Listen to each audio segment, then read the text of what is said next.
Hi hello friends, నేను మీ Chanu. Bolero డైనామా ready చేస్తున్నాము.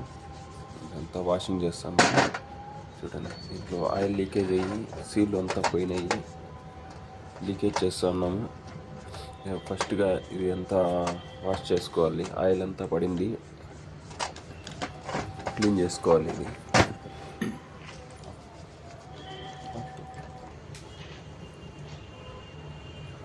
Stator కాయల మీద ఎక్కువ పెట్రోల్ అనేది వేయకూడదు. వేస్తే అది ఏమవుతుందంటే, అది ఎక్కువ హీట్ అయినప్పుడు అదంతా ఎనామిల్ అంతా పోతుంది. దానివల్ల మనము అది కొంచెం ఎక్కువ పెట్రోల్ వేయకుండా ప్లేట్ మట్టుకొని కడుక్కోవాలి. ఇది ఆయిల్ సీల్ అండి. ఆయిల్ సీల్ ఇది పోయేస్తే మీకు ఆయిల్ అనేది లీక్ అవుతుంది. దాంట్లో బేరింగ్ సెట్టింగ్ కూడా వస్తుంది. అదైతే బాగానే ఉంది. ప్రజెంట్ ఆయిల్ ఎక్కువ లీక్ అవుతుందంటే బేరింగ్ సెట్టింగ్ చెక్ చేసుకోవాలి. ఇది ఆయిల్, ఇది సీల్ అనేది కరెక్ట్గా కుసోకపోతే ఆయిల్ కింద వెళ్ళిపోతుంది. దానివల్ల కరెక్ట్గా కుసోని పెట్టుకోవాలి. అది ఒరిజినల్ వేసుకోవాలి. లోపల అనేది ఇదండి. స్లిప్ రింగ్ అండి. స్లిప్ రింగ్ ఎక్కువ అరిగిపోయింది. అది బ్రషెస్ కూర్చునేదంతా అరిగిపోయింది. అది దాని అది కొత్తది వేస్తాం మేము. చూడండి, అది కరెక్ట్గా కుసోని పెట్టుకొని అది నీట్గా సాల్డరింగ్ చేసుకోవాలి. లేకపోతే హీట్లో అది సాల్డరింగ్ అనేది ఓడిపోతుంది. దాంట్లో కరెక్ట్గా కూర్చొని పెట్టుకోవాలి. దానికి బ్రష్లు ఎంత కూర్చుంటాయో అంత కరెక్ట్గా కూర్చొని పెట్టుకోవాలి.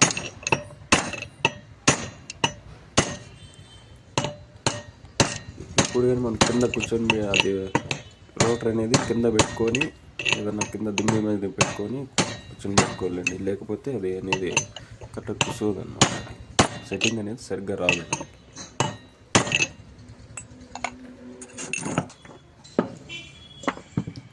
స్లిప్పింగ్ సాల్టింగ్ చేసినాము మొత్తం. చూడండి, దానికి చాలా డిఫరెంట్ ఉందండి. కరెక్ట్గా కూర్చొని పెట్టుకోవాలి. అది ఇది డేవిడ్ ప్లేటు ప్లస్ స్టేటర్ కాయలు అనేది ఫ్లాంజ్ అనేది సెట్ చేసుకోవాలి. కింద మెయిన్ వైర్కి ఎడ్జ్ వైర్కి ఫైబర్స్ వస్తాయి.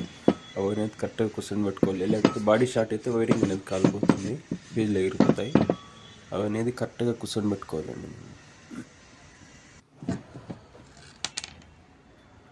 నీట్గా వాష్ చేసినాం కాబట్టి అది నీట్గానే తుడుచుకోవాలి. లేకపోతే తేమ ఉంటే మళ్ళీ అది ఎనామిల్ అనేది మళ్ళీ షార్ట్ అయిపోతుంది. ప్లాన్ చేయండి. అది ఫైబర్స్ అన్ని కరెక్ట్గా కూర్చొని పెట్టుకోవాలి, లేకపోతే షార్ట్ అవుతుంది. అది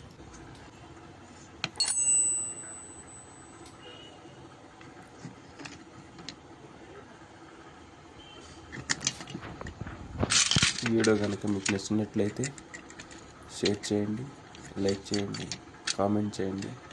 ముఖ్యంగా సబ్స్క్రైబ్ చేసుకోండి. మేము చేసే ప్రతి వీడియో మీకు అనేది చేరుతుంది. అలాగే మీకు నచ్చిందో లేదా అనేది కామెంట్ రూపంలో మాకు తెలియజేయండి.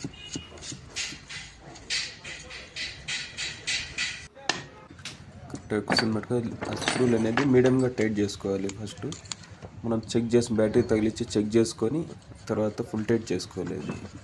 మనం ఇప్పుడే ఫుల్ టైట్ చేస్తే దీనికి రోటర్ పంప్ అనేది వస్తుంది. అది కరెక్ట్గా కుసోకపోతే మళ్ళీ అది తిరగదు. దానివల్ల మనము ముందే ఇక్కడే మీడియంగా స్క్రూ అనేది టైట్ చేసుకొని డైనామా చెక్ చేసి తర్వాత మనం ఫుల్ టైట్ అనేది చేసుకోవాలి.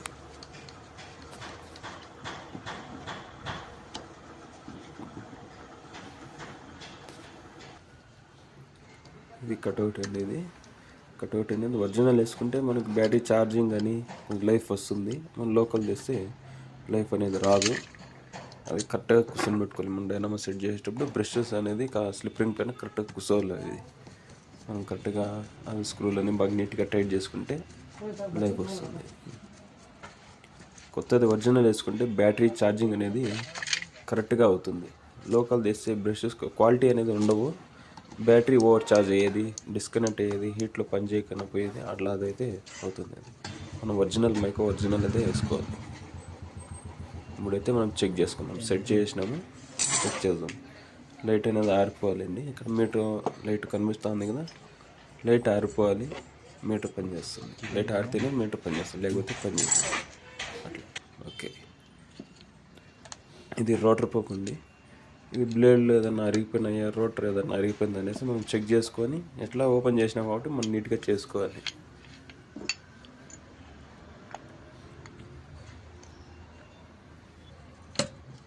స్క్రూలన్నీ కరెక్ట్గా టైట్ చేసుకోవాలి, లేకపోతే ఆయిల్ అనేది లీకేజ్ అయిపోతుంది. అంటే లాంగ్ వెళ్తూ ఉంటారు బండ్లు, దానివల్ల మనం కరెక్ట్గా పర్ఫెక్ట్గా చేసుకోవాలి. లేట్ అయినా కూడా నీట్గా చేసుకోవాలి, మీకు ఇబ్బంది లేకుండా ఉంటుంది అన్నమాట.